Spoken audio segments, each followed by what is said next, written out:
وبرکاتہ۔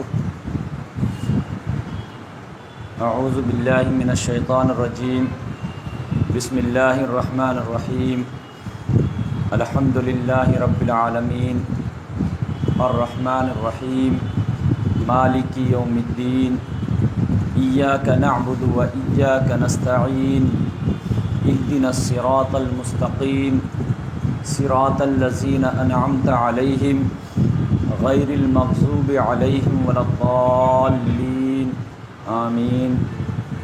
وقال اللہ تعالی فی موضع آخر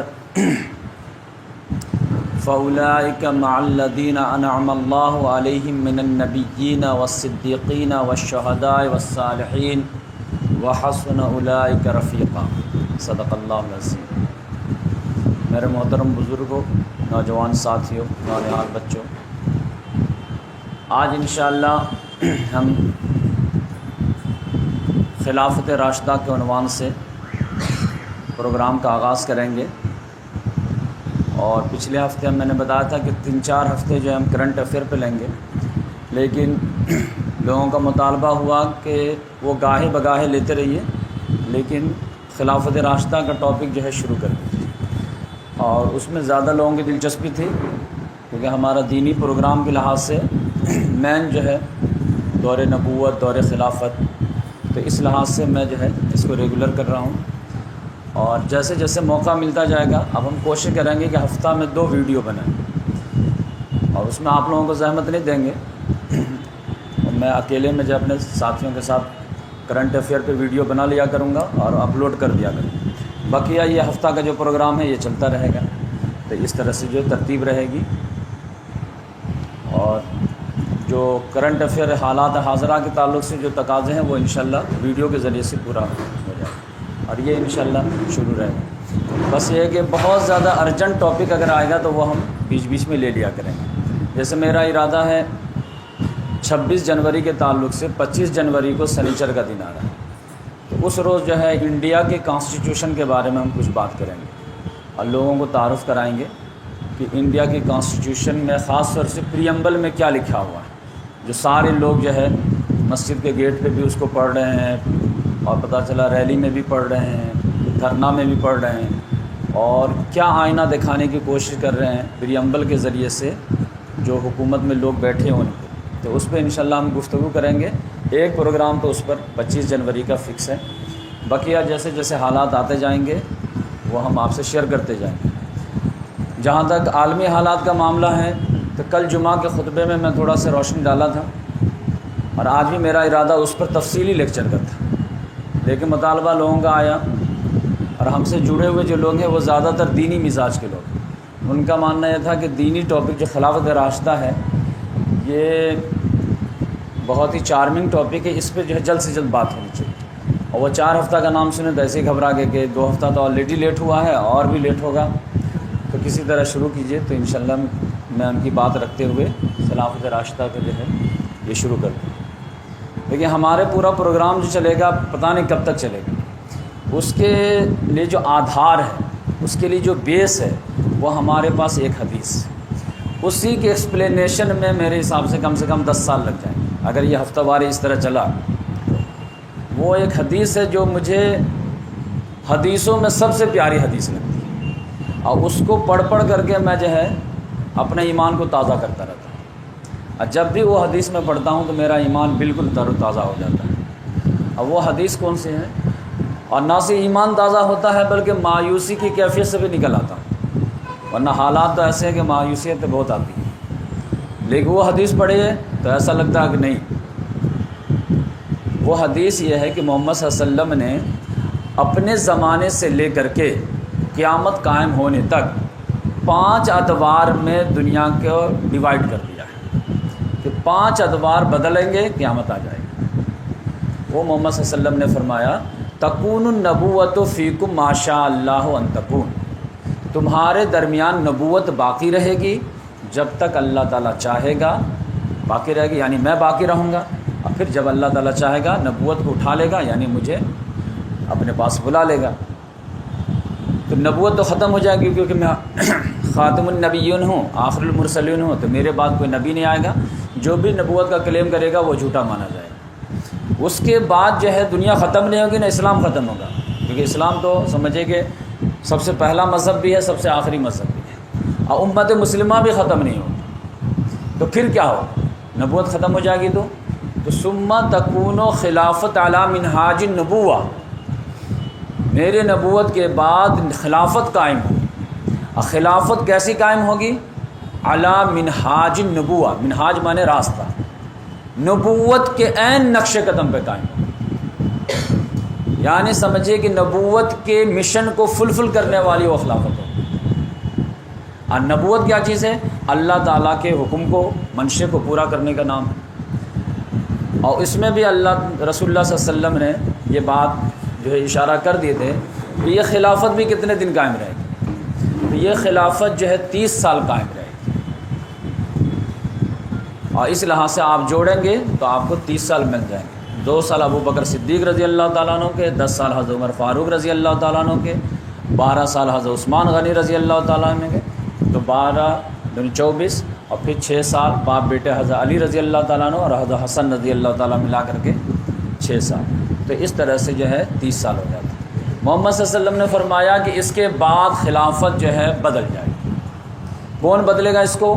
ملوکیت بدلے گا، اس کے بعد ثم تکون ملکا عازا، کاٹ کھانے والی ملوکیت آئے گی، یعنی 30 سال کے بعد، اب یقینی بات ہے یہ کاٹ کھانے والی ہوگی، کاٹ کھانے والی یعنی ظالم ملوکیت ہوگی، ظالم نہیں ہوگی تو وہ خلافت کو کیوں بدلے گی؟ یقینی بات ہے جو لوگ خلافت کو چلا رہے ہوں گے نبوت کے عین نقش قدم پر، اور کچھ لوگ جو ہے اس کو مٹانے کی کوشش کریں گے، تو یقینی بات ہے جو لوگ خلافت کے خواہش مند ہیں وہ اس کو ریسسٹ کریں گے، اس کو روکنے کی کوشش کریں گے، اور کوئی دوسرا طبقہ آئے گا جو اس کو ختم کرنے کی کوشش کرے گا، اور اس کے جگہ پر جو ہے ملوکیت بادشاہت قائم کرنے کی کوشش ہوگی، تو یقینی بات ہے کنفلکٹ تو لازمی ہے، تو اس میں وہ ظلم کا سہارا لیں گے، اور ظلم زیادتی کر کے جو ہے خلافت کو ختم کر دیں گے، اور اس کی جگہ پہ ملوکیت کو قائم کر دیں گے۔ اب یہ ملوکیت جو ہوگی وہ سلیمان علیہ السلام والی ملوکیت نہیں ہوگی، داؤد علیہ السلام والی ملوکیت نہیں ہوگی، وہ تو بادشاہ ایسے تھے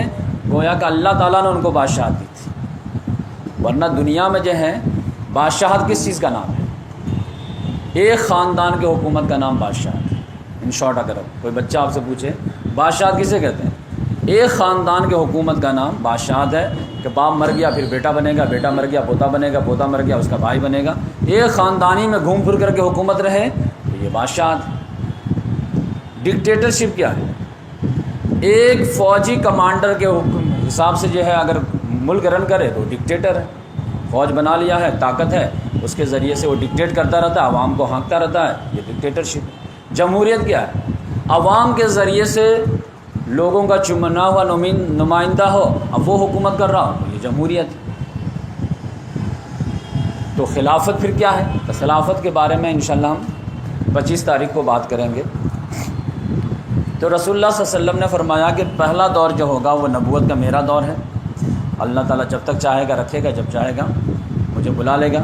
اس کے بعد خلافت علی منہاج النبوہ قائم ہوگی، اور وہ 30 سال تک قائم رہے گی۔ اس کے بعد ملکن عازن آئے گا، کاٹ کھانے والی ملوکیت یعنی ظالم ملوکیت آئے گی، ظلم کی انتہا کر دی۔ اور اس کا کلاسیکل اگزامپل آپ جانتے ہیں، بچے بچے کو معلوم ہے کہ یزید جیسا بادشاہ بنے گا، کہ ایسا ظالم بادشاہ ہوگا کہ خاندان نبوت کو ذبح کر کے رکھ دے گا، ایک ایک بچے کو قتل کر دے گا، تو آپ سمجھیں نواسے رسول پہ ہاتھ ڈال دے گا، تو آپ اس سے زیادہ کیا، پورے مدینہ کو تہہ تیگ کر دے گا، خانہ کعبہ پہ چڑھائی کر دے گا۔ تو اب اس سے زیادہ تو ظلم کے جو ہے مثال تو آج کے دور میں آپ کافروں سے بھی ایکسپیکٹ نہیں کر سکتے۔ تو اس لحاظ سے جو ہے ملکن اعظم ہے۔ محمد صلی اللہ علیہ وسلم نے فرمایا کہ وہ بھی ختم ہو جائے گا، جب تک اللہ تعالیٰ چاہے گا رکھے گا، جب چاہے گا اس کو بھی فنش کر دے گا، ہر کمال کو زوال ہے۔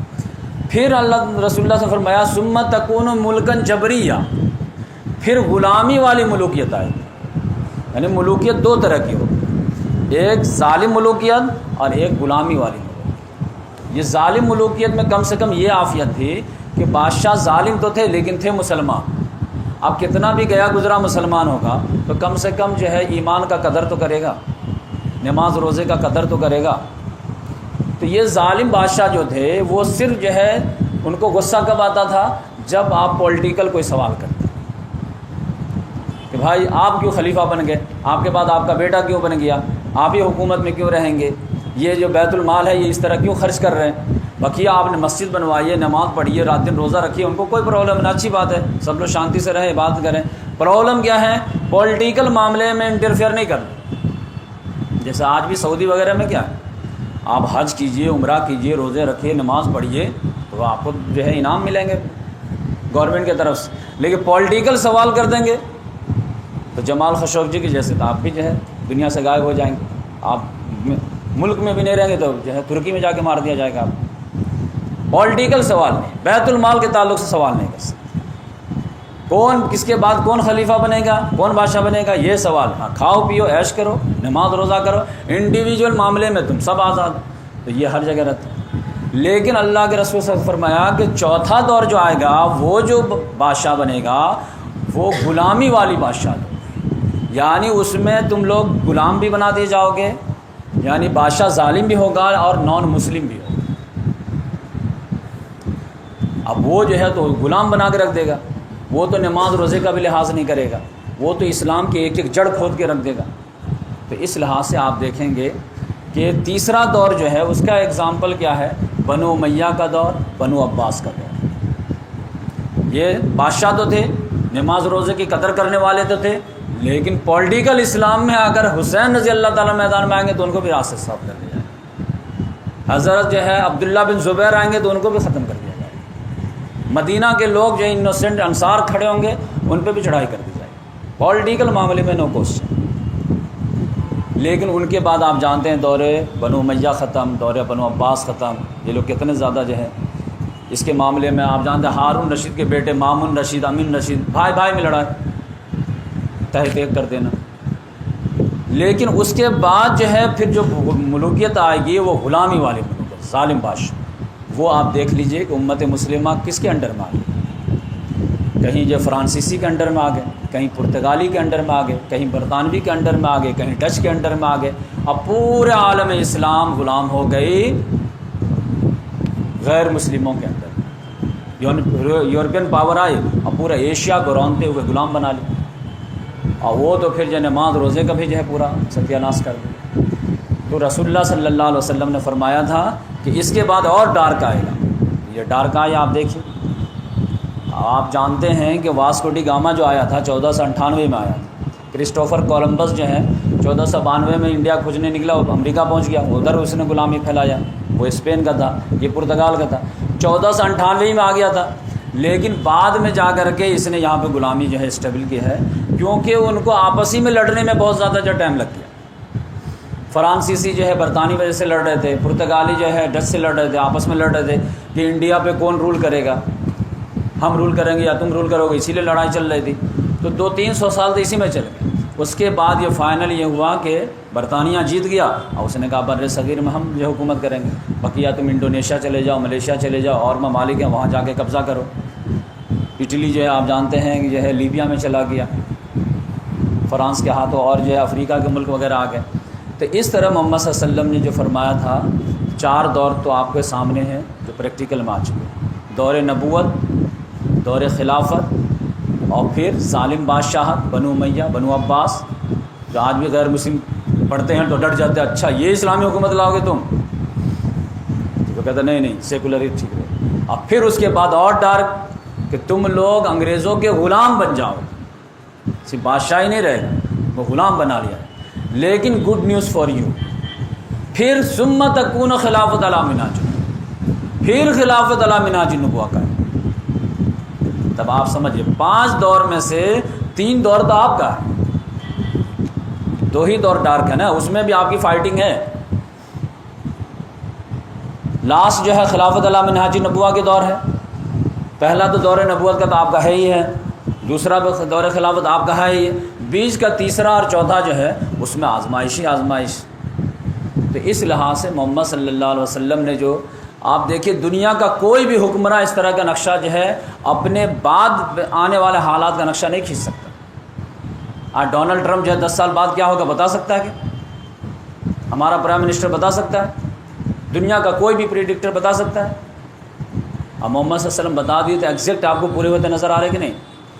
اب بس کون سے فیس میں ہم چل رہے ہیں آپ کو دیکھنے کی چیز ہے کہ چوتھا فیز تقریباً ختم ہونے کے کگار پہ ہے، اب 5واں دور جو ہے شروع ہونے کے بعد۔ اب یہ دور تو یقینی بات ہے کہ ایک دن میں الٹ پھر نہیں ہوگا، جیسے ایک طرف جو ہے سورج ڈوب رہا ہوتا تو دوسری طرف چاند نکل رہا ہوتا، کہ چاند ڈوب رہا ہوتا تو سورج نکل رہا ہوتا، یہی فیز۔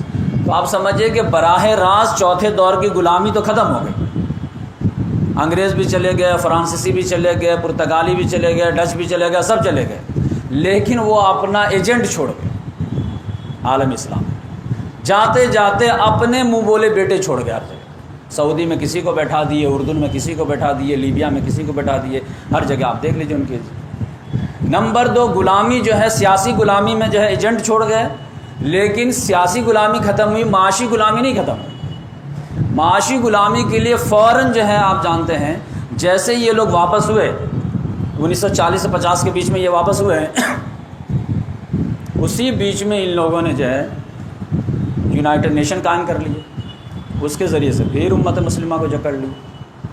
5 ملکوں ویٹو پاور رہے گا، لہذا وہ ہر قانون میں ان کا انٹرفیئر رہے گا۔ اسرائیل کتنا بھی ظلم زیادتی کر لے، امریکہ ویٹو پاور لگا دے گا، سارا بحث جو ہے وہ بیکار ہو جائے گا۔ پھر IMF بن گیا، انٹرنیشنل مانیٹرنگ فنڈ، پھر world bank, world trade organisation, اب ان کے تھرو آپ کو جو ہے تجارت کرنے۔ دنیا کا کتنا بڑا انجسٹ ہے کہ آپ سمجھیے کہ انڈیا کو پیٹرول خریدنا ہے اور سعودی عرب کو پیٹرول بیچنا ہے، اس کے پاس پیسہ، اس کے پاس پیٹرول ہے، نہیں بیچ سکتے۔ کیوں نہیں بیچ سکتے؟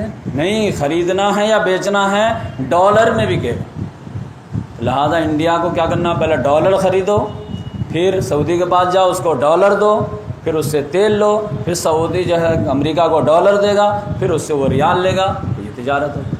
یہ دادا گیری کہاں سے آ گئی؟ پھر امریکہ کو جو آنکھ دکھائے گا اس پہ سینکشن لگا دے گا، ہر ایک کو ماننا پڑے گا۔ اس سے بڑا گنڈا کوئی ہو سکتا؟ ہم سے اس کی لڑائی ہے، لہذا کوئی اسے خرید و فروخت نہیں کرے گا۔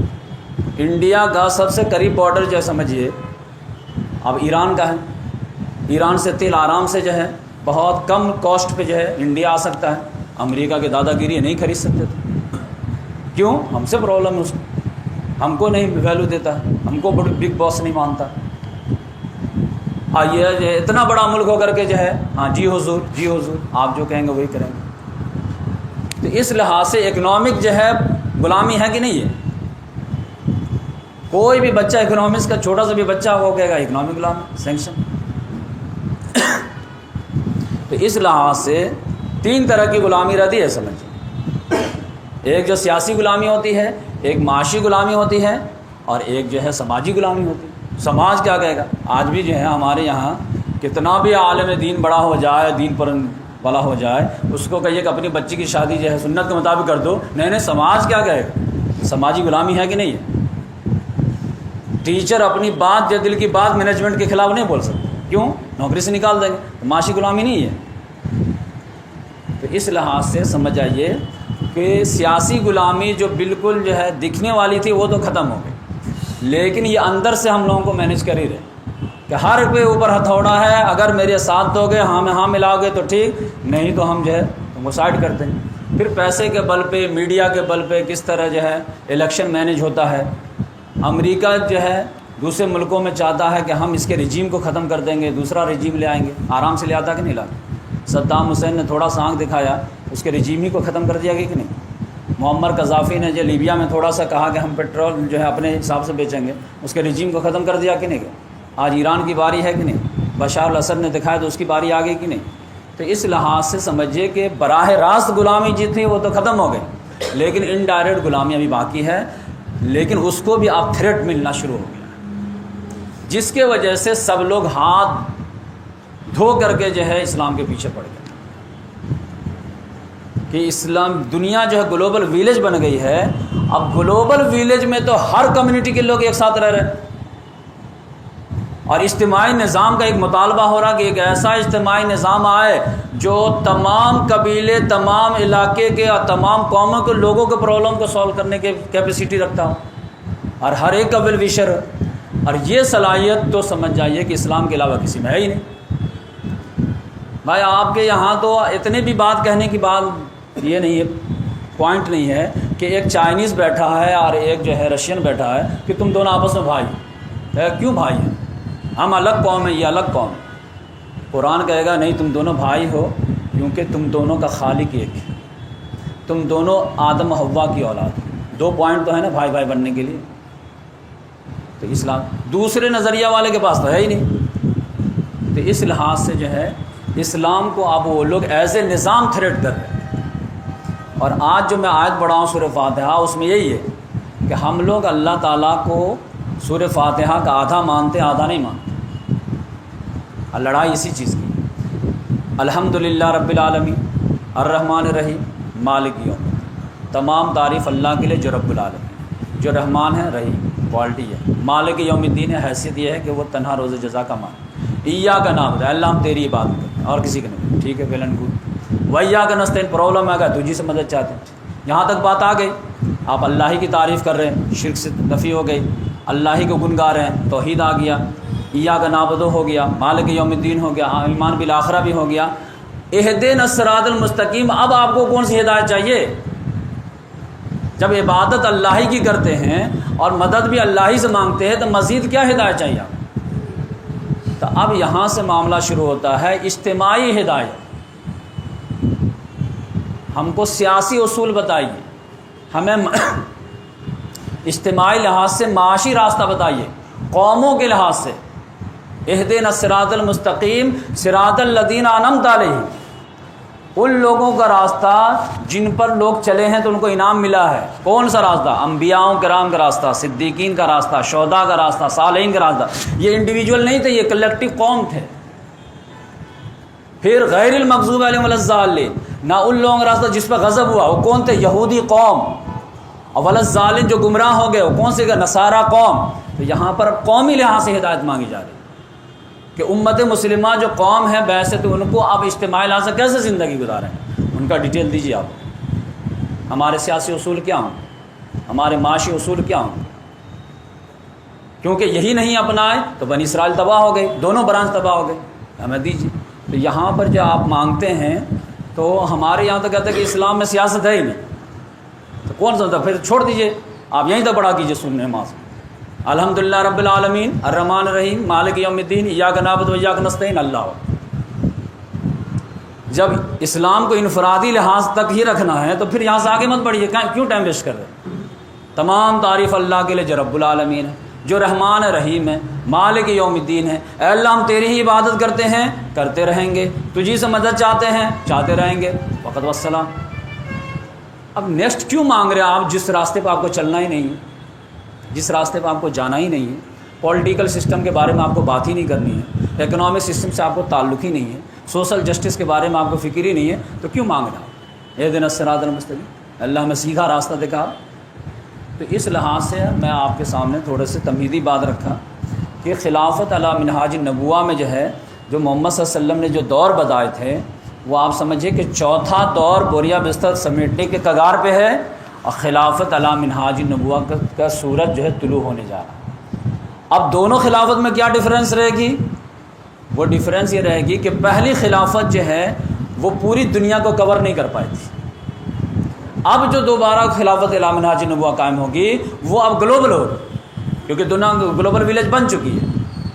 تو اب یہ جو ہے دنیا کے کسی پارٹ میں نہیں آئے گی، لہذا اس سورج کو طلوع ہونے سے روکنے کے لیے الکفر ملت واحدہ، ایک ہو کر کے اس کو دبانے کی کوشش کرتے۔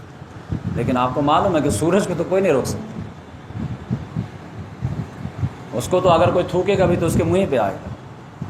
تو اس لحاظ سے اللہ تبارک و تعالیٰ نے جو ہے آپ کے سامنے ہے کہ محمد صلی اللہ علیہ وسلم کی بات کس طرح آپ کو پوری ہوتی نظر آ رہی ہے کہ دور نبوت، دور خلافت، پھر ملکن عازن، پھر جمری غلامی والی ملوکیت، اب جو پانچواں دور جو ہے شروع ہونے والا ہے، چوتھا دور ختم ہونا۔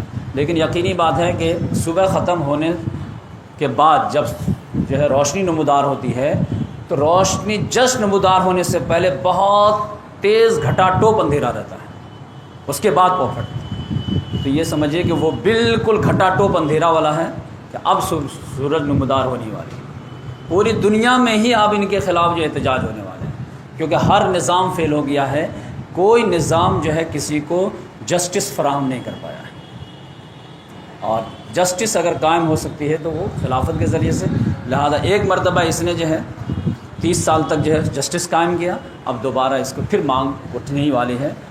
بس یہ ہے کہ مصیبت یہ ہے کہ جس کے ہاتھ میں یہ ہے وہ خود ہی ڈر کر کے پیش نہیں کر پا رہا، تو جس روز وہ جو ہے ہمت کر کے پیش کر دیں گے اور پیش ہونا شروع ہو گئے، اس کے ساری کتابیں لکھی جا چکی، ویڈیو میں باتیں آنے لگی، اب بس یہ ہے کہ اس کو طاقت کے ذریعے سے لوگ روک رہے ہیں۔ ابھی آپ دیکھ لیجئے کہ باتیں ہو رہی ہیں کہ CAA میں پاکستان سے غیر مسلموں کو بلایا جائے گا، کیوں؟ کیونکہ وہ جو ہے ریلیجیس پرسیکیوٹڈ مائنورٹی ہے۔ اس کی دلیل کیا دیتے ہو؟ کہتے کہ جب جو ہے انڈیا پاکستان آزاد ہوا تھا تو وہاں پر غیر مسلم جو ہے 23% تھے، اب جو ہے 3% رہ گئے، تو اس کا مطلب ہے کہ ان کو جو ہے گن پوائنٹ پہ کلمہ پڑھایا جا رہا، تبھی تو ایسا ہو رہا نا۔ ارے بھائی اگر یہی لاجک لوگے تو امریکہ میں بھی جو ہے چرچ جو ہے مسجد میں کنورٹ ہو رہے ہیں، برطانیہ میں سینیگاگ کو کنورٹ کر کے مسجد بنائی جا رہی ہے، تو وہاں کون سا گن پوائنٹ ہے؟ وہاں تو مسلمان اقلیت میں ہے نا۔ امریکہ میں فاسٹسٹ گروئنگ ریلیجن کون سا ہے؟ اسلام ہے۔ برطانیہ میں کون ہے؟ پوری دنیا میں کون ہے؟ تو کیا امریکہ میں بھی گن پوائنٹ پہ کلمہ پڑھوایا جا رہا ہے؟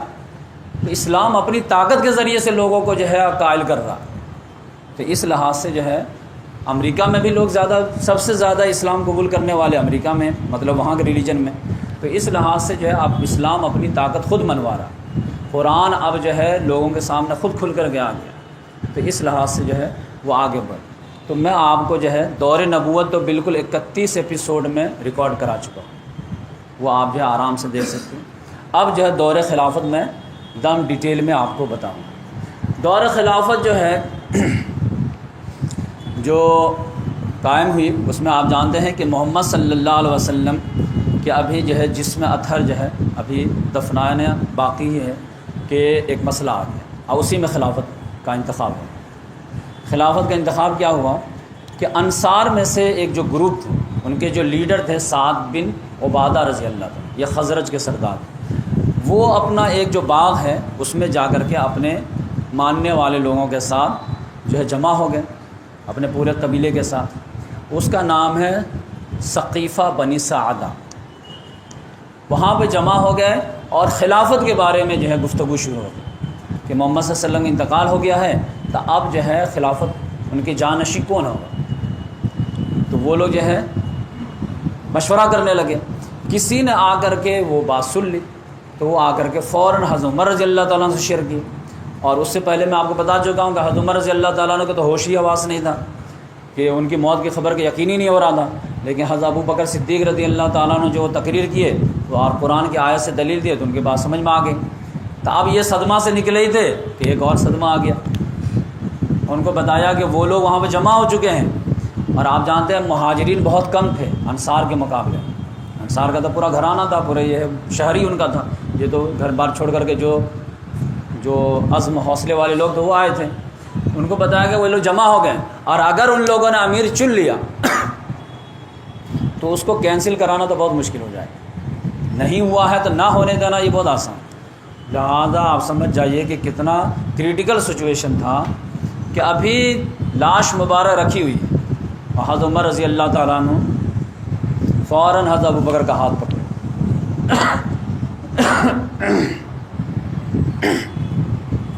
اب بولے کہ چلیے۔ کہا کہاں چلو گا؟ ابھی تو یہ معاملہ پڑا ہوا ہے، ادھر کدھر رکھوں؟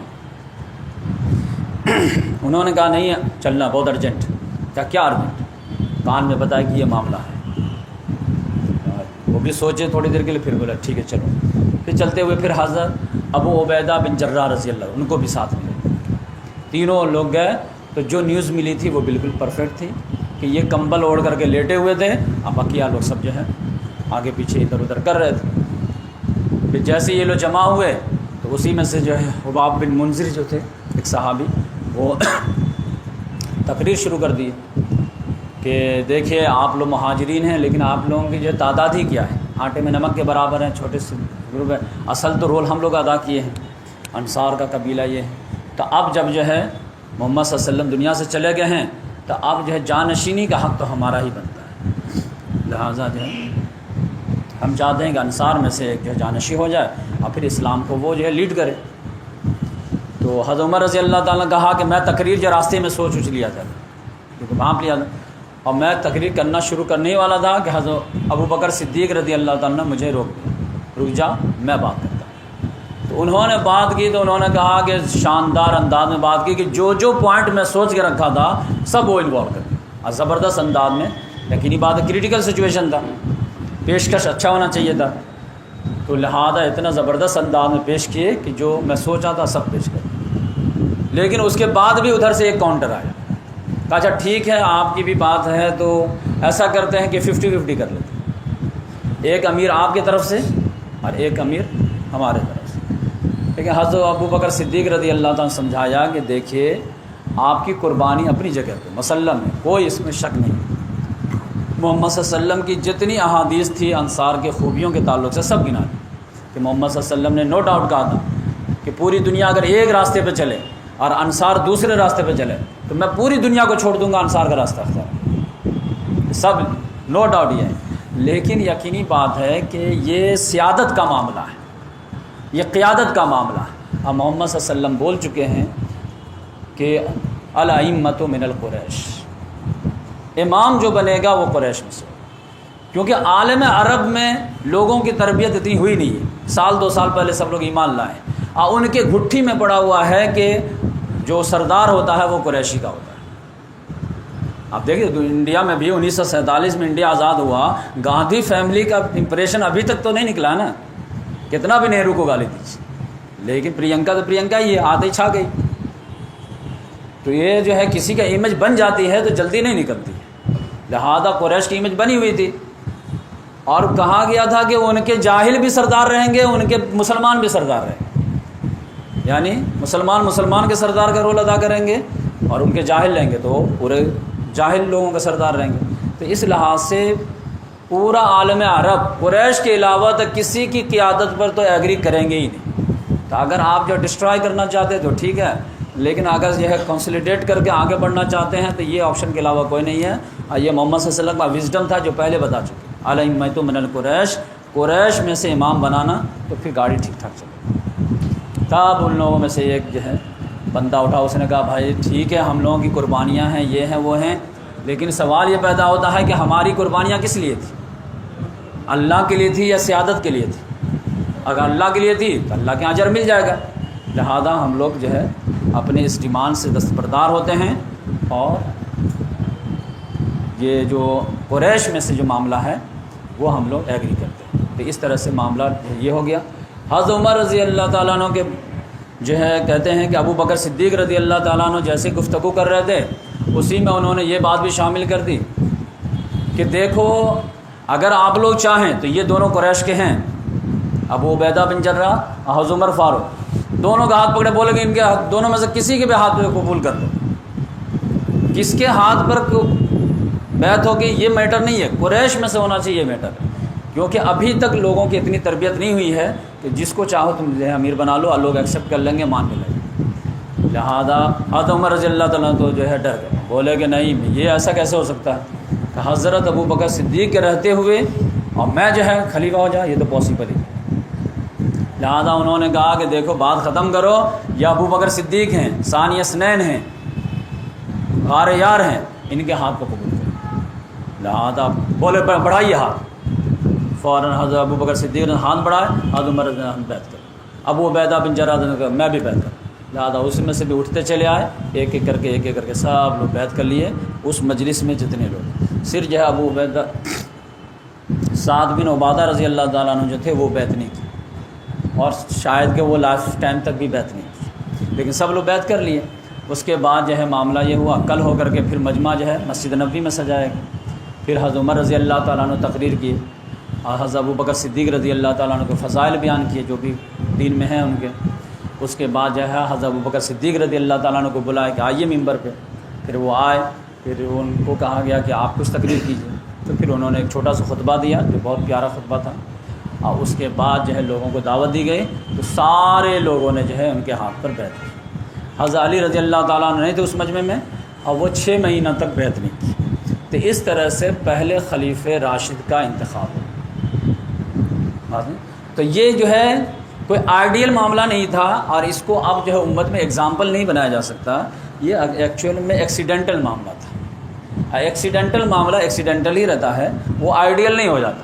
یہ ایک حالات بن گئے تھے جس کی وجہ سے جو ہے فوراً جو ہے ایٹ رینڈم میں ڈیسیزن لینا پڑا، لہذا اس کی وجہ سے یہ ہو.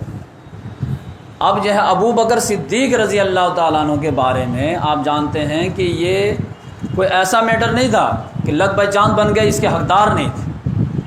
یہ 100% اس چیز کے حقدار بھی تھے، لیکن پروسیس اگر فالو ہوتا تو بہت اچھا ہوتا. جیسا کہ حضرت ابو بکر صدیق رضی اللہ تعالیٰ عنہ کو 6 مہینہ کے بعد حضرت علی رضی اللہ تعالیٰ عنہ نے جو ہے جب ان کی وائف کا انتقال ہو گیا حضرت فاطمہ رضی اللہ تعالیٰ عنہ کا، کیونکہ فوراً جو ہے ان کے بعد جو ہے حضرت فاطمہ رضی اللہ تعالیٰ عنہ بیمار پڑ گئے، تو انہی کی تیمارداری میں لگے رہ گئے. 6 مہینہ اسی میں نکل گئے.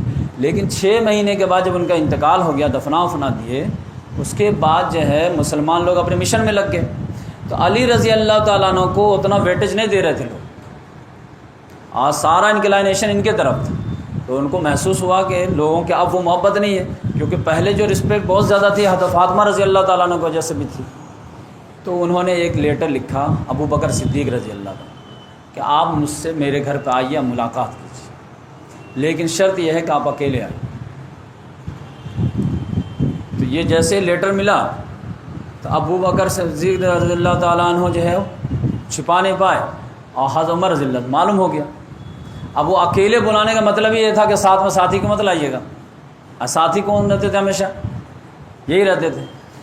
انہوں نے دیکھا، کہا قسم خدا کہ میں نہیں جانے دوں گا آپ کو اکیلے. کہا نہیں تم گھبراؤ نہیں، میں جاؤں گا، کوئی ایسا نہیں وہاں پہ جو ہے کچھ معاملہ ہو جائے گا. تو یہ جب گئے ہیں وہاں پہ تو علی رضی اللہ تعالیٰ عنہ نے اپنی دل کی بات وہ ڈسکلوز کی. بولے دیکھیے ہم لوگ بھی جو ہے اپنے سے افضل جو ہے آپ ہی کو سمجھتے ہیں، اور ہم سے کو آپ کے بارے میں حسد جلن کچھ بھی نہیں ہے، اور آپ کا جو مقام مرتبہ ہے امت مسلمہ میں کون نہیں جانتا شروع دن سے. لیکن جو شکایت ہے وہ ویلڈ ہے، اور وہ کیا ہے وہ میں آپ کو بتاؤں کہ ہم لوگوں کا بھی تو مقام و مرتبہ ہے کہ ہم لوگ اہل بیت میں سے ہیں، یہ ہیں جو بھی ہے. تو کم سے کم ہمارا اتنا تو حق بنتا تھا کہ ہمیں انتخاب کے مشورے میں ہم کو شامل کیا جاتا. ہم سے پوچھا بھی نہیں گیا. ہم خلافت کے ہم جو ہے آپ کو نہیں پیشکش کر کہ ہم کو خلیفہ کیوں نہیں بنائے گا، لیکن کم سے کم اس کے لیے تو ہمیں جو ہے تکلیف ہے کہ یہ امر خلافت کا جو انتخاب ہوا تو اس میں ہماری بھی تو رائے ہوتی کہ نا، اہل بیت اتنے تو ڈیزرو کرتے تھے نا. تو پھر جو ہے یہ سنتے ہی حضرت ابو بکر صدیق رضی اللہ تعالیٰ عنہ رونے لگے. تو وہ سمجھ گئے کہ معاملہ مس ہینڈل ہوا ہے، یعنی وہ ایکسیڈنٹل معاملہ ہوا ہے. وہ ہمارا آئیڈیل سچویشن نہیں تھا. وہ تھا آئیڈیل وہی ہوتا کہ محمد صلی اللہ علیہ وسلم کو دفنا دیا جاتا، پھر سارے لوگ بیٹھتے جو ٹاپ صحابہ کرام تھے، پھر مشورے سے انتخاب ہوتا، پھر پروسیس ہے. لیکن یہ ایک بڑی مصیبت کو ٹالنے کے لیے چھوٹا سا رسک لینا پڑا. تو اس لحاظ سے جیسے رونے لگے، اور پھر روتے روتے وہ بیان کیے کہ بھائی ایسا معاملہ تھا، اب تم ہی سمجھا کہ اگر انصار انتخاب کر لیتے تو پھر کیا ہوتا. تو اس مصیبت سے بچنے کے لیے یہ اسٹیپ لینا پڑا. تو پھر انہوں نے کہا کہ ٹھیک ہے، تو اب جو ہے آپ چلیے، اب میں آتا ہوں اور مسجد نبوی میں پبلک کے سامنے میں آپ کو بیعت کروں. ورنہ عام طور سے رد کہتے کہ جائیے آپ لوگ اعلان کر دیجیے کہ میں بھی بیعت کر لیا. تو یہ تو ایگو کا مسئلہ ہوگا. لیکن آپ ان کی بھی خاکساری دیکھیے. انہوں نے کہا کہ اب میرے آپ جو ہے سوالات کے کلیریفیکیشن دے دیے ہیں، تو اب میں جو ہے پبلک کے سامنے جیسے تمام پبلک نے آپ کے ہاتھ میں بیعت کیا ہے، ووٹ آف کانفیڈنس دیا ہے، ویسے میں بھی دوں گا، کوئی مسئلہ نہیں، اور آپ کا ایک سپاہی بن کے رہوں گا. تو اس طرح سے یہ معاملہ 6 مہینہ میں کل ہو گیا. اب آج میں ایک چیز آپ کو شیئر کرنا چاہتا ہوں کہ ابو بکر صدیق رضی اللہ تعالیٰ عنہ کے خوبیوں پہ اگر بات کرنے جائیں تو یقینی بات ہے کہ پورا ایک لیکچر اس پہ بن جائے گا. لیکن آج ایک یونیک بات آپ سے میں شیئر کروں کہ وہ ایک خوبی جو ان کی یہ مقدر میں آئی وہ ایسی ہے کہ پورے صحابہ کرام میں کسی کی نہیں،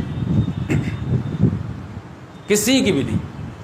اب وہ کیا ہے کہ ان کے خاندان میں سے 4 پشتوں کو صحابی ہونے کا شرف حاصل. یہ خوبی کسی کو نہیں. تو وہ میں ابھی جو ہے آپ کو ڈیٹیل میں بتا دیتا ہوں. اور حضرت ابو بکر صدیق رضی اللہ تعالیٰ عنہ کا گھرانہ کا تھوڑا تعارف کرا دیتا ہوں، اور اس سے آپ کو اندازہ لگ جائے گا کہ جن کے بچے اس طرح اسلام کے لیے قربانی دیے ہیں تو ان کا کیا معاملہ رہا۔ اور یہ دوسری بات یہیں پہ ایک معاملہ میں کل کر دوں کہ دیکھیے یہ معاملہ ہی نہیں تھا کہ حضرت ابو بکر صدیق افضل ہیں خلافت کے لحاظ سے یا ابو بکر صدیق افضل ہے، انہی دونوں میں اصل لڑائی ہے، شیعہ سنی کا یہی تفریق ہے جی، علی رضی اللہ تعالیٰ عنہ اور حضرت ابو بکر صدیق۔ دیکھیں اصل میٹر یہ ہے کہ خلافت کے لحاظ سے کہ اسلام کو رن کون کرے گا، اس کے لحاظ سے ان دونوں میں لڑائی ہی نہیں تھی، اور نہ لڑائی پاسبل تھی، کیونکہ یہاں پر جو میٹر ہے کہ دونوں کے جو افضلیت کون کے خلافت کا حقدار کون تھے، یہ اگر کوئی موازنہ کرتا ہے نا تو بیوقوف نمبر 1 ہے وہ۔ کیوں؟ یہاں پر ایج کا اتنا زیادہ ڈفرینس ہے کہ ایک ایج والے آدمی کا دوسرے اپنے ایج والے آدمی کے ساتھ جو کمپیریزن ہوتا ہے، میں کتنے ٹیکنالوجی جانتا ہوں، یہ میں جو ہے 10ویں کے بچے سے مقابلہ کرنے جاؤں تو بیوقوفی ہوگی نا، میرا مقابلہ میرے ہم عمر سے ہوگا، ان کا مقابلہ ان کے ہم عمر سے ہوگا۔ تو یہ محمد صلی اللہ علیہ وسلم کے ٹائم میں حضرت ابوبکر صدیق رضی اللہ تعالیٰ عنہ ہم عمر تھے، 2 سال چھوٹے تھے، علی رضی اللہ تعالیٰ عنہ کتنے چھوٹے تھے اسلام کے ٹائم میں، جو 11 سال کے تھے۔ تو اب اتنے جو ہے عمر دراز میں سے جو ہے 63 سال کا آدمی ہے، 60 سال کا آدمی کے موجودگی میں 40 سال کا نوجوان جو ہے پرائم منسٹر بنے گا، جبکہ لگ بھگ صلاحیت ہو۔ تو یقینی بات ہے کہ ایجڈ آدمی کو بنایا جاتا ہے، پھر جو نوجوان ہے صلاحیت مند ہے تو اس کے بعد دور آئے گا وہ بھی بنے گا، اپنے اپنے دور میں سب بنے گا۔ تو اس لحاظ سے علی رضی اللہ تعالیٰ عنہ نو ڈاؤٹ خوبیوں کے لحاظ سے مالک تھے، لیکن قیادت کے لحاظ سے کہ عمر کا بھی تقاضا ہوتا ہے۔ ہاں کوئی نہیں ہے تو نوجوان ہی کو بنا دو، لیکن جب ایجڈ لوگوں میں کیپیبل موجود ہوں گے تو نوجوان کیسے بنے گا، ان کا اپنا رول ہوگا۔ تو اس لحاظ سے جو ہے ابو بکر صدیق رضی اللہ تعالیٰ عنہ جب ایج کے لحاظ سے محمد صلی اللہ علیہ وسلم کے ہم عمر موجود ہیں، حضرت عمر فاروق موجود ہیں، حضرت عثمان غنی موجود ہیں، تو ایک نوجوان کو کیسے جو ہے بائی پاس آگے بڑھا کر کے ان کو بنا دیا جائے گا۔ لہٰذا ان کو بھی اچھی طرح معلوم تھا کہ ہمارا بھی وقت آئے گا، ہمارا بھی عمر کے حساب سے ٹائم آئے گا، ہم بنیں گے۔ تو ان کو کبھی بھی اس کا مطالبہ تھا ہی نہیں کہ مجھے کیوں نہیں بنایا گیا، کیونکہ آپ جانتے ہیں 11 سال میں جو ایمان لائے ہیں 23 سال کے بعد جو ہے یہ ہو گیا، تو 11 میں 35 سال کے تھے، اور یہ حضرت ابو بکر صدیق رضی اللہ تعالیٰ عنہ کتنے سال کے تھے، 60 سال کے تھے۔ تو 60 سال کا آدمی اور 35 سال کا آدمی، کوئی بھی کہے گا کہ یہ ان لاجیکل بات ہے۔ تو اس لحاظ سے ان دونوں میں کوئی یہ موازنہ ہی نہیں تھا، ہر کا اپنا اپنا دور تھا، عمر کے لحاظ سے جو ہے یہ معاملہ تھا۔ اب جو ہے یہ خوبی جو ہے حضرت ابو بکر صدیق رضی اللہ تعالیٰ عنہ کو جو خاندان ہے، اس میں آپ دیکھیں گے ان کے والد بھی ایمان اللہ تعالیٰ نے نصیب کیا۔ ان کے والد کا نام تھا عثمان بن عامر، اور لقب کیا تھا، ابو قحافہ۔ لیکن یہ بہت لیٹ ایمان لایا، فتح مکہ کے ٹائم پہ ایمان لایا۔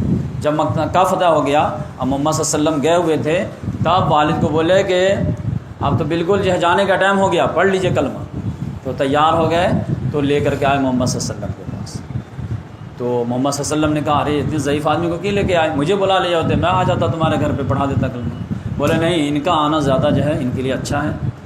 تو اب اس لحاظ سے آپ دیکھیے کہ محمد صلی اللہ علیہ وسلم کا کتنی عظمت تھی حضرت ابو بکر صدیق رضی اللہ تعالیٰ۔ تو اس لحاظ سے ان خوش نصیب ہیں کہ ان کے والد بھی جو ہے ایمان قبول کیے، اور ان کا نام تھا عثمان بن۔ پھر ان کی والدہ جو ہے وہ شروعاتی دنوں میں ہی مکے میں ایمان لے آئی تھی۔ وہ واقعہ آپ لوگ جانتے ہوں گے کہ حضرت ابو بکر صدیق رضی اللہ تعالیٰ عنہ کو مکے والے نے بہت مارا پیٹا تھا، یہاں تک کہ لوگ اس لیے چھوڑ دیے تھے کہ وہ لوگ سمجھ گئے کہ مر گئے، لیکن لوگ اٹھا کے لے گئے۔ تو والدہ نے جو بہت تیمارداری کی، تو پھر بولے بیٹا کچھ کھا لو، تو بولے نہیں، محمد صلی اللہ علیہ وسلم کو جب تک نہیں دیکھیں گے تب تک نہیں کھائیں گے۔ تو وہ محمد صلی اللہ علیہ وسلم کے پاس لے کے گئیں، تو وہیں پہ انہوں نے ریکویسٹ کیا کہ یا رسول اللہ میری والدہ کے لیے دعا کر دیجیے۔ تو محمد صلی اللہ علیہ وسلم دعا کر دیے، وہ باہر کھڑی تھی، ان کے دل میں ایمان آ گیا، بولا آ اندر بلائے، تو فوراً ایمان قبول کر لی۔ تو ان کی والدہ کا نام تھا سلمہ بنت سخر، اور لقب تھا ام الخیر۔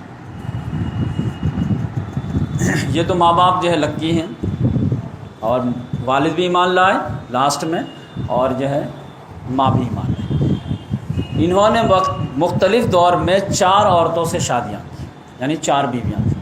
تو پہلی شادی جو ان کی ہوئی ہے وہ ہوئی ہے قتیلہ بنت خارجہ. ان کو جو ہے ایمان نصیب نہیں ہو پایا. ان سے اللہ تعالیٰ نے 2 اولاد دی. نمبر 1 عبداللہ اور ایک اسما. دوسری بیوی جو ہے ام رومان. ان سے بھی اللہ تعالیٰ نے ایک بیٹا ایک بیٹی عبد الرحمن اور حضرت عائشہ.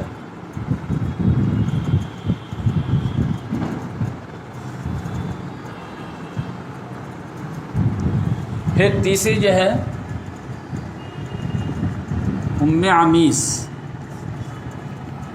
ان سے اللہ تعالیٰ نے ایک بیٹا دیا اور ان کا نام تھا محمد بن ابی بکر. اور ایک اور عورت تھی حبیبہ بنت خارجہ.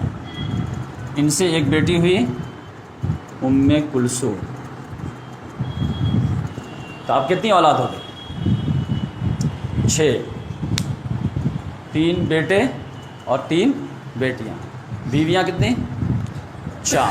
4 میں سے جو ہے 3 بیویوں کو جو ہے ایمان نصیب ہوا اور ایک بیوی جو دور جاہلیت ہی میں شادی ہوئی تھی ان کو ایمان نصیب نہیں ہوا.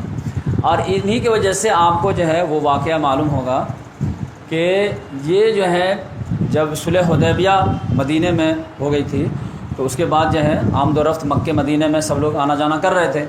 تو یہی جو ہے آئی تھی حضرت اسما کے پاس کچھ گھی پنیر لے کر کے تحفے کے طور پر بیٹی کے یہاں اور بدلے میں چاہ رہے تھے کہ کچھ وہ بھی ہم کو دے. تو حضرت اسما رضی اللہ تعالیٰ عنہ ڈر گئی کہ یہ قرآن میں تو بار بار آیا ہے کہ کافروں سے دوستی نہ رکھو یہ نہ رکھو کیونکہ اس وقت جنگ چل رہی تھی بہت زیادہ. تو انہوں نے حضرت عائشہ سے کہا کہ محمد صلی اللہ علیہ وسلم سے پوچھو کہ میری ماں آئی ہے تو میں ان کے ساتھ حسن سلوک کروں ان کا تحفہ قبول کروں ان کو تحفہ میں کچھ نوازوں.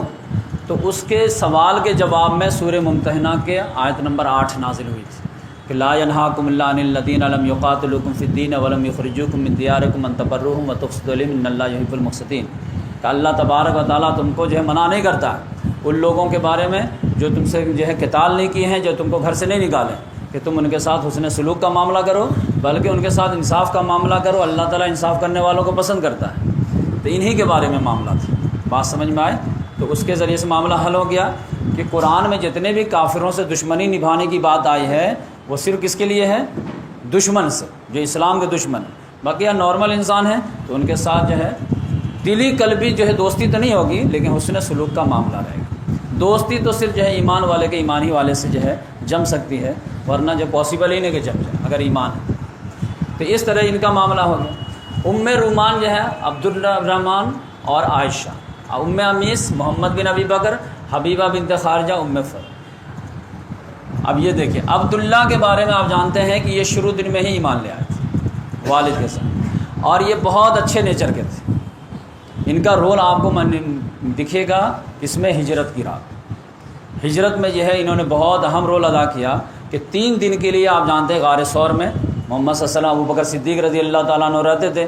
لیکن وہاں پہ ہوتا کیا تھا کہ یہ رات گزارتے تھے غار ثور میں ابو کے ساتھ اور محمد صلی اللہ علیہ وسلم کا اور فجر سے پہلے مکہ آ جاتے تھے. اب مکہ میں پھر جو ہے تمام مجلسوں میں گھومتے رہتے تھے رپورٹنگ لیتے رہتے تھے کہ کون کیا مشورہ کر رہا ہے کون کیا پلاننگ بنا رہا ہے کون ہے. اب پھر شام میں جب اندھیرا ہوتا تھا تو پھر غار ثور میں جاتے تھے اب پورے دن کی رپورٹنگ جو ہے وہ دیتے تھے. تو یہ جو ہے پورا جاسوسی کا کام جو ہے عبداللہ بن عمر نے کیا اور اتنے اچھے سے ٹیکل کیا کہ کسی کو کانوں کان بھنک نہیں لگی. تو یہ جو ہے پورے اسما رضی اللہ تعالیٰ عنہ کے بارے میں تو آپ کو معلوم ہے کہ یہ میرے نگاہ میں جب بھی موقع ملتا ہے کسی عورت کو یہ مجلس کو ایڈریس کرنے کے لیے تو ان کا تو میں ضرور یہ کرتا. 100 سال کی عمر پائی ان سے عظیم عورت مجھے جلدی دکھی نہیں. لیکن بنو امیہ والے نے ان کو بہت زیادہ ٹارگٹ بنا دیا تھا. ان کو جو ہے چڑھاتے تھے ذات النطاقین 2 پٹوں والی کیونکہ آپ کو معلوم ہے کہ یہ ان کے بارے میں کہ ذات النطاقین ان کا لقب کیسے پڑا تھا یہ انہوں نے خود راز فاش کیا. وہ کیا تھا کہ جب ان کا بیٹا تھا عبداللہ بن زبیر ان کی شادی کن سے ہوئی تھی؟ عشر مبشرہ میں سے ایک صحابی ہیں زبیر بن عوام رضی اللہ تعالیٰ، جو حضرت صفیہ کے بیٹے تھے، جو محمد صلی اللہ علیہ وسلم کی پھوپھی تھی، ان کے بیٹے تھے، ان سے ان کی شادی ہوئی۔ حضرت صفیہ کی یہ بہو ہیں، تب ساس جیسی رہے گی ویسی بہو بھی ہوگی، تو اس لحاظ سے جو ہے ان کا بیٹا جو ہے حضرت عبداللہ بن زبیر، آپ جانتے ہیں حضرت حسین رضی اللہ تعالیٰ عنہ کو جب شہید کر دیا گیا تو پھر جو ہے یزید کے خلافت کے بعد لوگوں نے توڑ دیا تھا، مکے میں تو مدینے پہ چڑھائی کر دیا، مکے پہ بھی چڑھائی کر دیا۔ اس کے بعد لوگوں نے کس کے ہاتھ پہ بیعت کیا؟ عبداللہ بن زبیر رضی اللہ، 9 سال تک ان کے ہاتھ پر بیعت رہی، بات سمجھیں، مکہ مدینے والے ان کو چھوڑ، لیکن اس کے بعد جو ہے آپ جانتے ہیں کہ ادھر جو ہے پھر ری آرگنائز ہو گیا، یزید کے بعد یزید کے بیٹے نے کہا ہم جو ہے حکومت نہیں سنبھالیں، لیکن مروان آ گیا، اور 9 مہینے کے بعد جو ہے پھر عبد الملک بن مروان نے پورا سنبھالا بنو امیہ کی طرف سے۔ اس نے جو حجاج بن یوسف کو کمانڈر بنایا، وہ کمانڈر تھا کوفہ کا، اس کو لالچ دیا کہ اگر تم عبداللہ بن زبیر کو ہرا دو گے تو پورا مکہ مدینہ کا تم کو میں جو ہے گورنر بنا دوں۔ اس نے جو ہے ظلم زیادتی شروع کیا۔ یہ حجاج بن یوسف جو تھا یہ کہاں کا تھا؟ طائف کا رہنے والا تھا، بنو ثقیف کا، لیکن وہ پارٹی جوائن کر لیا تھا، جیسے مسلمانوں میں آپ جانتے ہیں شہنواز ہے، مختار عباس نقوی ہے، یہ سب پارٹی الگ جوائن کی ہوا، تو اس لحاظ سے اس پارٹی میں تھا، بنو امیہ پارٹی میں۔ اس نے کیا کیا؟ لوگوں کو خریدنا شروع کیا اور لوگوں کو دھمکانا شروع کیا، تو ڈے بائی ڈے جو ہے حضرت عبداللہ بن زبیر رضی اللہ تعالیٰ عنہ کی پارٹی میں لوگ کم ہوتے جا رہے تھے اور شہید بھی ہوتے جا رہے تھے، اور یہ پوری طاقت کے ساتھ جو آگے بڑھتا چلا جا رہا تھا۔ تو عبداللہ بن زبیر کو اس نے بہت بڑا آفر دیا کہ اگر آپ سرنڈر کر جاتے ہیں تو میں آپ کو بہت زیادہ مال و دولت دوں گا، آپ کے اوپر کوئی جو ہے پولیٹیکل وینڈیٹا نہیں ہوگا، اور آپ کو شانتی کے ساتھ محل میں جو ہے رہنے دیا جائے گا، خالی آپ ہتھیار ڈال دیجئے اور عبد الملک کی جو بادشاہت قبول کر لیجئے۔ اب ڈیلی جو ہے ڈے بائی ڈے ان کے ساتھی لوگ دھوکہ بھی دے رہے ہیں اور یہ آفر بھی آ رہا ہے، اور نہیں مانیں گے تو آج نہیں کل تو ہم آپ کے تک پہنچ ہی جائیں گے، تو پھر ہم جو کریں گے وہ آپ کو سمجھ جائیے۔ تو ایک طرف سے دھمکی بھی تھی، دوسری طرف سے لالچ بھی تھی، اور ڈے بائی ڈے ان کو آفر آ رہا تھا۔ تو ان کو عبداللہ بن زبیر رضی اللہ تعالیٰ عنہ کو بات سمجھ میں نہیں آ رہی تھی کیا کریں۔ تو لاسٹ میں جب کوئی جو ہے فیتھ فل آدمی بچ نہیں رہا تھا، کوئی بھی چلا جا رہا تھا ادھر اس پارٹی میں، تو یہ انہوں نے اپنی ماں سے آ کے شیئر کیا۔ ان کی ماں بہت بوڑھی ہو گئی تھی، سمجھ 100 سال کی عمر تھی، ایک بھی دانت نہیں ٹوٹائیں تھے۔ ماں سے بولے کہ امی جان دیکھیں اس طرح سے آفر آ رہا ہے عبد الملک بن مروان کی طرف سے حجاج بن یوسف کے تھرو کہ اگر تم ہتھیار ڈال دیتے ہو تو تم کو یہ دیا جائے گا، بات سمجھ میں آئے، اور اگر نہیں دیتے ہو تو پھر تم کو مارا جائے گا، اب تم تو ہار تو جاؤ گے ہی، تو میں کیا کروں؟ تو انہوں نے کہا کہ بیٹے تمہاری جنگ حق کے لیے تھی یا باطل کے لیے تھی؟ اپنے لیے تھی یا حق کے لیے؟ انہوں نے کہا حق کے لیے تھی۔ تو پھر حق کے راستے پہ جان دے دو، کیا ٹینشن؟ اور اگر باطل من پسند کے لیے تھی تو پھر اتنے لوگوں کو جو مروائے ہو تو اس کا تم کو وبال چکھنا پڑے گا۔ تو انہوں نے کہا نہیں میرے حق کے لیے جنگ ہے۔ تو پھر حق کے راستے میں جو پیچھے مڑ کے دیکھنا کیا، تمہارے ساتھی اتنے شہید ہوئے ہیں تو پھر تم بھی شہید ہو جاؤ۔ اب یہ ایک ماں بول لے بیٹے کو، آج کل آپ لوگوں کو ماں کا کیا فون آ رہا ہوگا آپ سمجھ جائیں، بیٹا فرنٹ میں نہیں آنے کا۔ پھر انہوں نے کہا کہ امی جان مجھے شہید ہونے کا ڈر نہیں ہے، مجھے ڈر ہے کہ یہ بنو امیہ والے جو ہے لاشوں کے ساتھ بے حرمتی کرتے ہیں، یہ ہمارا مسئلہ کر دیں گے، ناک کان کاٹ دیں گے، لاشوں کو لٹکا دیں گے، اس کا بے حرمتی کا ڈر ہے، مرنے کا مرنا تو ایک دن ہے، کل نفس ذائقۃ الموت، اس کا ڈر ہے۔ انہوں نے جو جواب دیا وہ ہسٹری نے نوٹ کیا، کہا بیٹے جب بکری ذبح ہو جاتی ہے نا تو اس کو کھال اتارنے میں تکلیف نہیں ہوتی، کیسے کھال ہوتا ہے اس کو فرق نہیں پڑتا، مرنے کے بعد تمہارا مسئلہ ہوگا نہیں ہوگا اس کا ٹینشن تم نہیں لو، حق کے لیے اگر جنگ شروع کیے تھے نا تو آپ حق کے لیے جانا، جیسے تمہارے ساتھیوں نے، یہ وہ عورت ہے۔ تو پھر جب جنگ ہوتی رہی، جنگ ختم ہو گئی تو اس کے بعد کیا ہوا، حضرت عبداللہ بن زبیر رضی اللہ تعالیٰ عنہ شہید ہو گئے۔ یہ صحابی رسول ہیں اور یہ کتنے ٹاپ کے صحابی ہیں، اندازہ لگائیے کہ جب صحابہ کرام ہجرت کر کے آ رہے تھے نا مکہ سے مدینہ تو یہودیوں نے مسلمانوں کو چڑھانا شروع کر دیا تھا کہ مسلمان کے پہ ہم لوگ جادو کر دیا، اب ان کے گھر میں کوئی بیٹا پیدا نہیں ہوگا، ہوگی تو بیٹی پیدا ہو اور نہیں تو اولاد ہی پیدا نہیں ہوگی۔ تو یہ فرسٹ چائلڈ ہے عبداللہ بن زبیر جو اسما کے بطن سے پیدا ہوئے. تو سارے جشن منائے تھے، پورے چڑھائے تھے کہ دیکھو تم تو بولے تھے جادو کرتے بچہ ہی پیدا نہیں ہوگا، یہ دیکھو عبداللہ پیدا ہو. تو انہی کو پہلی گھٹی دی گئی تھی، محمد صلی اللہ علیہ وسلم کے پاس لایا گیا، کھجور چبا کر کے ان کے منہ میں ڈالا گیا. تو یہ ہیں. اب ان کے نانا دیکھیے کون ہیں، حضرت ابو بکر صدیق رضی اللہ تعالیٰ. دادی کون ہے، صفیہ رضی اللہ تعالیٰ. تو یہ پائے کے ہیں. ان کی لاش کو جو ہے بنو امیہ والوں نے ٹانگ دیا خانے کعبہ سے، اور نشان عبرت کے طور پر 4 دن 5 دن 6 دن رکھا ہوا.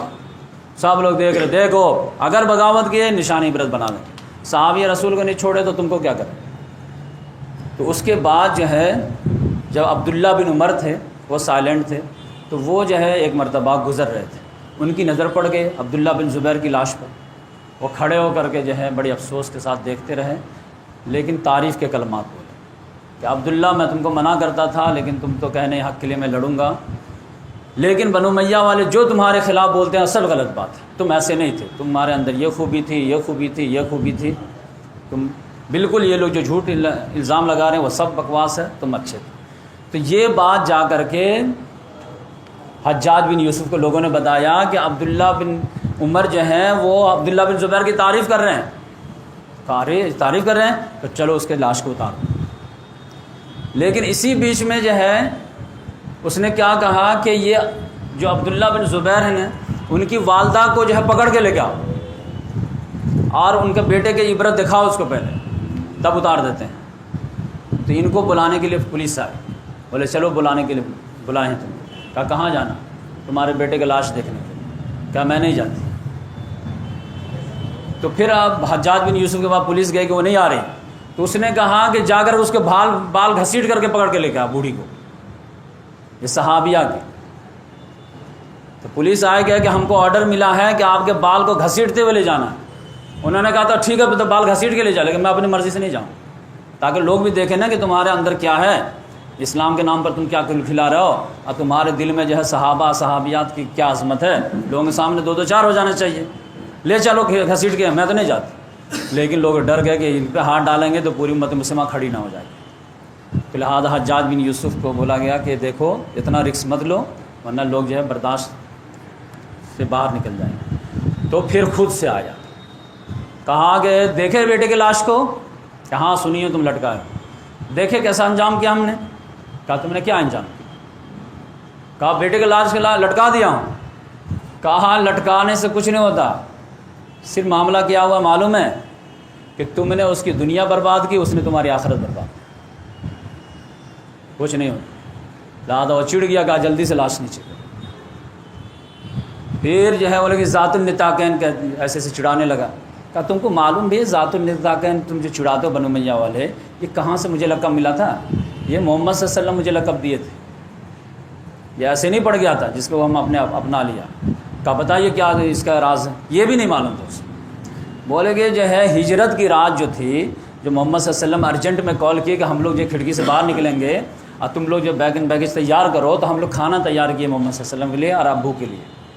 جب جھٹپٹ میں کھانا تیار کر لیے، سب کچھ ہو گیا، لیکن پتہ چلا جو ہے وہ جو دیگچی تھی اس کو اونٹ کے گردن سے لٹکانا تھا تاکہ جو ہے سفر بھر کام آئے. لیکن جب ارجنٹ میں جو ہے رات میں جو ہے ابھی لٹکانے کا ٹائم آیا تو پتہ چلا کپڑا ہی نہیں مل رہا تھا کہ کس سے باندھے اس کو، زنجیر ہی نہیں مل رہا تھا. تو پھر کچھ دماغی کام نہیں کر رہا تھا، تو ہمارا دماغ جو ہے کام کیا. وہ کیا ہوا کہ ہم لوگ اظہار بند کے طور پر پہلے موٹا کپڑا پٹا باندھتے تھے، تو اس کو ہم نے جو 2 ٹکڑے کر دیے. اب اتنا چوڑا ہے تو آدھا آدھا کر دیے، اور آدھے کپڑے سے میں نے جو ہے وہ لٹکا دیا اونٹ کے اس میں، اور آدھے کو میں پھر اپنا اظہار بند بنایا. یہ تھی راز، یہ تھی ہماری قربانی، یہ تھا ہمارا جذبہ. یہ تھا، اور اس کو تم لوگ مذاق کا ٹاپک بنا دو، بلو دا بیلٹ ہے تم اٹیک کرتے ہو. تو یہ تھی اسماء بنت، بات سمجھ میں آئے. اب ان کی قربانی آپ سمجھ. عبد الرحمن بن ابی بکر کے بارے میں سمجھ لیجئے کہ یہ ایمان جو ہے بہت جلدی نہیں لائے. یہ کب ایمان لائے ہیں؟ یہ صلح حدیبیہ کے بعد ایمان لائے. یہی وجہ ہے کہ آپ کو اسٹوری سمجھنے میں جو ہے آرام ہوگا کہ ایک مرتبہ یہ جو ہے صلح حدیبیہ کے بعد جب ایمان لے آئے تو ابو بکر صدیق رضی اللہ تعالیٰ عنہ سے صوفے پہ بیٹھ کے بات کر رہے تھے کہ ابو جان جانتے ہیں ایک ہمارا احسان ہے آپ کو. کہا کیا؟ جنگ بدر میں کافر کی طرف سے تھا، آپ مومن کی طرف سے تھے. آپ ہمارے تلوار کے زد میں آ چکے تھے، لیکن باپ کی شفقت نے جو جوش مارا، میں نے تلوار کھینچ لیا، دوسرے سے میں ٹکر لینے لگا، میں نے آپ کی گردن بخش دی۔ تو اب یہ احسان تھینک یو بولیے کم سے کم اندر سے۔ بولے بیٹا اگر اس پوزیشن میں ہوتا اب تم میرے تلوار کے زد میں آ گئے ہوتے نا تو میں قسم خدا کی کبھی نہیں بخشتا۔ چونک ہے آپ اتنے ظالم، اتنے سافٹ، ایسی بات کیوں کر رہے ہیں؟ کہا بیٹا تم نے جو تلوار کھینچی تھی معلوم ہے کس وجہ سے؟ اس کا ریزن یہ تھا کہ تمہاری جنگ جو تھی وہ باطل کے لیے تھی، اور ہم جو نہیں بخشتے تم کو کس وجہ سے؟ کیونکہ ہماری جنگ جو ہے وہ حق کے لیے ہے۔ خدا کی تلوار ننگی ہوتی ہے، وہ باپ بیٹا نہیں دیکھتا، اس کا آرڈر ہوتا اڑا دو اڑا دیتا۔ تو یہ اب عبدالرحمن بن بکر ہیں، تو یہ چونکہ شروع میں ایمان نہیں لائے تھے، صلح حدیبیہ کے پر ایمان لائے تھے، اس لیے حضرت عائشہ کے بارے میں آپ کو معلوم ہے۔ محمد بن ابی بکر جو ہیں آپ جانتے ہیں کہ یہ اسماء بنت ام عمیس جو ہے، اسماء بنت عمیس یہ جو ہے پہلے حضرت شروع دن میں ایمان لائیں، اور یہ بیوی تھی حضرت جعفر رضی اللہ تعالیٰ عنہ، یہ ان کے ساتھ ہجرت کر کے گئی تھی۔ 8 ہجری میں ان کا شوہر جو شہید ہو گیا تھا جنگ موتا میں، تو ان کے بعد جو ہے حضرت ابوبکر صدیق رضی اللہ تعالیٰ ان سے شادی کیے، اور محمد صلی اللہ علیہ وسلم جب حجۃ الوداع کے لیے جا رہے تھے تو ذوالحلیفہ جو مقام ہے وہیں پر یہ پیدا ہوئے تھے محمد بن ابی بکر۔ پھر لاسٹ میں حبیبہ بنت خارجہ ایک انصاریہ عورت تھی، ان سے حضرت ابوبکر نے شادی کیے۔ تو ابھی جو ہے یہ پیٹھی میں تھی کہ حضرت ابوبکر کی طبیعت خراب ہونے لگی، تو حضرت عائشہ کو بلایا ابوبکر صدیق رضی اللہ تعالیٰ عنہ، اور وفات کے وقت ان کا تو انتقال ہو چکا تھا، تو بولے کہ دیکھو تمہارے 2 بھائی ہیں اور تمہاری 2 بہنیں ہیں۔ حضرت عائشہ نے کہا 2 بہنیں؟ ہماری تو ایک ہی بہن ہے اسما، اور 2 بھائی، ایک کا انتقال ہو گیا ہے، 2 بہن۔ تو بولے کہ نہیں، حبیبہ بنت خارجہ جو پریگننٹ ہے، اب مجھے بالکل یقین ہے کہ وہ لڑکی پیدا ہو۔ بات سمجھ میں آئے؟ تو اس لحاظ سے وہ پیدا ہوئی، تو یہ ام کلثوم ہے۔ بعد میں جو ہے حضرت علی رضی اللہ تعالیٰ عنہ، یہ حضرت طلحہ بن عبید اللہ سے ان کی شادی ہوئی۔ اسماء ام عمیس جو اسماء بنت ام عمیس، یہ ان کی شادی حضرت ابوبکر کے بعد جو پھر علی رضی اللہ تعالیٰ عنہ سے، تو یہ بڑے سسرالی لحاظ سے بڑے خاندانی ہیں، جعفر رضی اللہ تعالیٰ عنہ، حضرت ابوبکر، حضرت علی رضی اللہ تعالیٰ عنہ۔ تو اس طرح میں نے آپ کو جو ہے ایک بریف دیا ان کا خاندان۔ تو اب آپ دیکھیں گے کہ ان کے بیٹے ہیں عبداللہ بن زبیر، پھر اسماء رضی اللہ عنہ، پھر ان کے والد ابو بکر صدیق، ابو بکر کے والد ابو قحافہ۔ تو 4 پشتے ہیں جو صحابی ہونے کا شرف حاصل ہے۔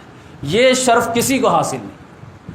اگر دوسرے اس میں غیر امت مسلمہ میں آپ دیکھیں گے تو یہ شرف آپ کو ملے گا کہ حضرت یوسف علیہ السلام، کہ یوسف علیہ السلام نبی، ان کے والد یعقوب علیہ السلام نبی، ان کے والد جو ہے اسحاق علیہ السلام نبی، اور ان کے والد ابراہیم علیہ السلام۔ تو اس طرح اس امت میں یہ شرف کن کو حاصل ہے؟ ان کو حاصل ہے۔ تو میں آپ کے سامنے یہ بریف رکھا، انشاءاللہ نیکسٹ ہفتے سے جو ہے تفصیل سے خلافت راشدہ کے خاص طور سے پولیٹیکل سچویشن پہ ہم زیادہ فوکس کریں گے۔ تو اللہ تعالیٰ سے دعا ہے کہ اللہ تبارک و تعالیٰ دوبارہ جو خلافت علی منہاج نبوہ قائم ہونے کے جو ہے آثار نظر آ رہے ہیں، اس میں ہمیں اپنا کنٹریبیوشن پیش کرنے کی توفیق عطا فرمائے۔ سبحان اللہ بحمدہ، سبحانک اللہم ونشہد ان لا الہ الا انت ونستغفرک ونتوب الیک۔ جزاک اللہ۔